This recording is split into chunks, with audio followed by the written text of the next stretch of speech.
All right, time to kick off winter of 2025. The very first week of anime has now released, and I didn't get to all of it. Scripts, recording, all that kind of stuff, but I did get to some of it, and some of the important ones that are going to be coming out this week, and some of the returning stuff. So let's start here with the returning stuff that I did cover. Shangri-La Frontier is starting winter off with a new intro and a very good episode, continuing the battle against Lycagon the Night Slayer, but also bringing in a character who briefly showed up much earlier in the series in Season 1. If you remember, there was a game called Berserk Online Passion. Son Raku played a match against a player who discovered a new bug. Well, that character has now joined SLF and has suddenly showed up in the Lycagon fight with a good save, getting them all the way to the point where Cyger Zero has her ultimate charged. She's met the conditions, so now it looks like they're about to wrap up the fight, but I don't know how that's going to go, considering the fact that I don't think any of the characters can die in this one, because, well, there's some NPCs there who would be permanently excluded from the series, and I don't think that that would happen. But it also seems way too early for Son Raku to defeat Lycagon. But who knows? We'll see how this goes. That episode, honestly, though, did earn it the must-watch slot for this season. I moved it down after the end of the last one to talk about like my overall ratings of everything. It wasn't very good, but from going from here, that's a must-watch episode right there. The other thing I did watch that's returning this season is Orb, and as far as that goes, I mean, the torch has been passed to the next set of people who will be pushing heliocentrism forward. But Denny has made his play in tattooing the book that Oxy wrote onto the heads of a bunch of beggars, and now that's been passed on to the priest who, as a matter of fact, was the one who ended up getting the two of them caught by putting in a tip to the Inquisitors. As a side note, there's the power struggles that are happening within the church, and Novak now thinks that Yolenta is dead, even though she was set free and is on the run, from what I can understand. So all that said, this one does deserve a move up over Trillion Game. Everything else here I haven't watched or haven't resumed yet. So, Solo Leveling is the first thing to talk about, and it goes in the very good. I won't put it in must-watch, because as much as I do like it for the action and animation and all that, never really cared much for the more important things to me, the story and the characters. It's a fun action series, and this season does open up really well with a good intro, good action, starting off with some action-packed stuff as Sun Jin-woo is now demonstrating his new necromancy powers in the Red Gate arc, but I'm still not terribly invested in the story. It's never been very compelling to me. It's just kind of a cool power fantasy series. The next thing to talk about, one that I expected to like but not as much as I do, is Amaku MD, Dr. Detective.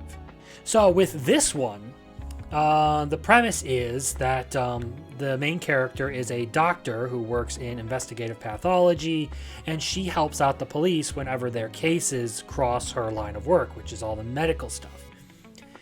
And now the first 2 episodes that debuted gave us this whole story of her helping solve a case of a murdered Yakuza member whose leg was bitten off by something in one shot, and whose blood had turned blue. And it was good. I liked it. Her sidekick character, not just being someone who sits there and follows her around and makes random comments on things just to accelerate the plot, was nice. He actually serves a purpose as some muscle because things get violent, and he proves that he's no pushover in a fight. But other than that, I mean, it's mystery fiction. It's right up my alley. It's something that I like. Another thing that I did like, but maybe not as much as that, was I'm getting married to a girl in my class that I hate. And now this first episode was terribly rushed. That's my big complaint about it. A lot of the writing felt forced. It didn't really feel like there was any natural flow to it. It was like it was just hitting a bunch of events to make things happen. I wish they would have split this first episode into 2 episodes. The first one being that they are presented with the idea of getting married, and then the second episode being that they decide that the negative consequences aren't worth not being married. But the premise is pretty much the title. Main characters are two people who hate each other, and they are suddenly forced to get married and live together, and they don't get along whatsoever. So there's a lot of bickering and fighting, and that's like the comedy bit that drives the whole entertainment value of the show. And you can pretty much expect it to take the course you would think, where the two characters who hate each other slowly grow to like each other over time as they're forced to interact more and learn to respect each other. But mostly generic romance stuff, not anything super amazing, just mildly entertaining. It's the kind of series I would watch as a wind down from Attack on Titan or Tokyo Ghoul. Another one I did like was I fell in love with a girl from Okinawa. I just wish I understood what she was saying. Now, the premise of this is this guy moves from Tokyo to Okinawa, and because of the language barrier, due to, the difference in their dialects and all that, he can't understand this chick that he has a crush on whatsoever because she only speaks in the local dialect. Now, the chick's friend, who happens to have a crush on the main character, acts as their translator, and she sort of does the go-between for them. The way this is structured, it really thrives off of the misunderstanding and language jokes. It's also structured a little bit like Aho Girl and Pseudo Harem. That's the one I'm looking for, where like each episode is a compilation of like smaller little pieces that are sort of individual stories of their own, rather than it all being entirely episodic like a normal anime, like some of the ones I've mentioned earlier, say Solo Leveling or Dr. Detective. It's enjoyable, but if you don't like the misunderstanding / language joke comedy style, you're probably not going to enjoy it. Moving down the list, we have Headhunted to Another World. From Salaryman to Big Four. And the premise for this one is this guy gets recruited. This guy who has made an entire life out of basically fixing up the shitty parts of the company and a long life of thankless, unrecognized work, gets scouted by a demon king and summoned to another world to basically manage his armies and all of his territories and stuff and be the logistics guy. The first episode kind of brushes over a lot of like the actual interesting parts of that, like the negotiations and the demonstration of wit and all that kind of stuff for the main character.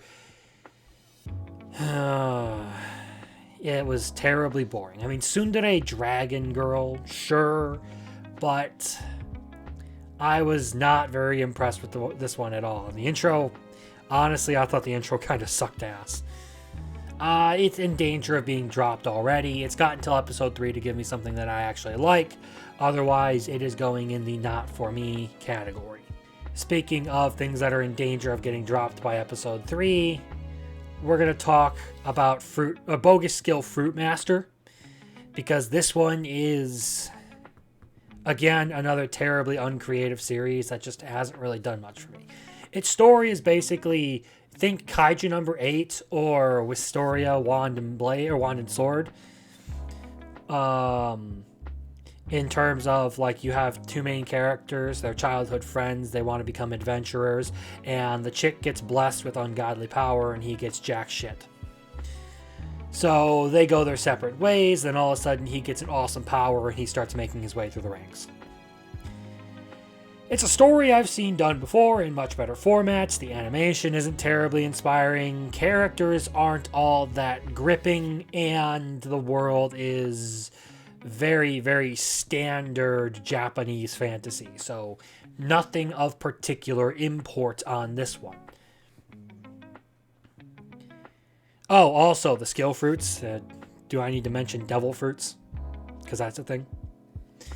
But still, none of them are as bad as the one that has made me bring back the objectively bad category from my very first rankings.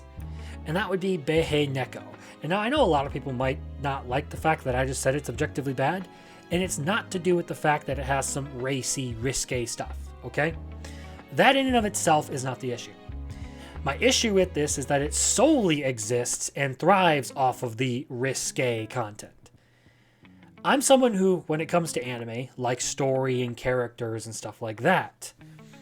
This has none of that attracts my attention.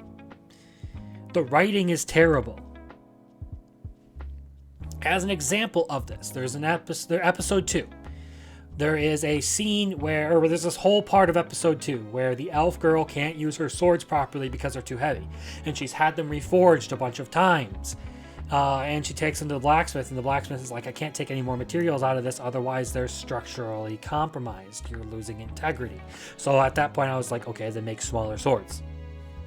They're still too heavy, make them smaller. They don't need to be full-size swords if her problem is that they're too heavy.